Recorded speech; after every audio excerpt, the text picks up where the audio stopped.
So hi guys, welcome back to my channel. I hope you all are safe in your homes, and yeah, I want to begin with a happy note that I am 25 subscribers.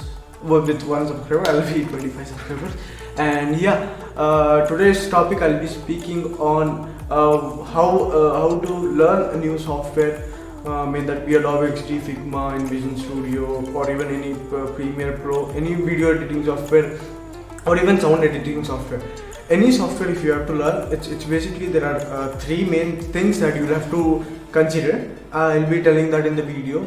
And basically, learning the software doesn't mean that you are good in that field. It's just that you know the software. If you want to become good in the software, you'll have to learn about that particular field, what is going on, what is trending, and how are people working on this field. You will have to look into some inspirations to learn new things. Okay, so how do you learn a new software? New software is basically how you learn is you will have to look into the shortcuts, keyboard shortcuts.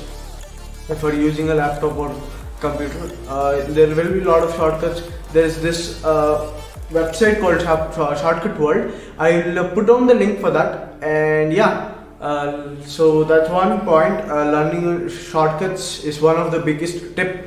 It'll make your work faster, easier to work on whatever software you're working. And yeah, then there is plugins. Plugins is something that you will actually get in any of the editing softwares, or even the software. So any of the softwares you will get plugins. Basically, you'll have to search for it. For example, there are plugins like quick text in Adobe XD, and there are a lot of plugins that you'll have to install.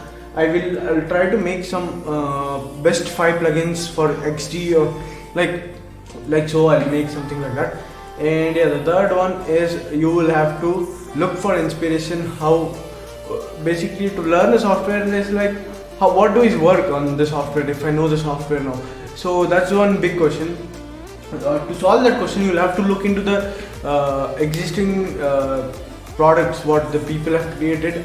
Take inspiration, design based on that. Then only you can actually get into the more deeper into the software. So yeah, recently I've learned InVision Studio, and yeah, if there are no projects, I'll eventually forget that. So basically, you'll have to keep on practicing on the software as well. So yeah, these were the 3 major tips that you could work on. And yeah, I hope you have learned something. I've helped a little bit. And then yeah, thank you. Do like, share with your friends, comment, subscribe, the usual part. And yeah, thank you for watching. See you in the next video.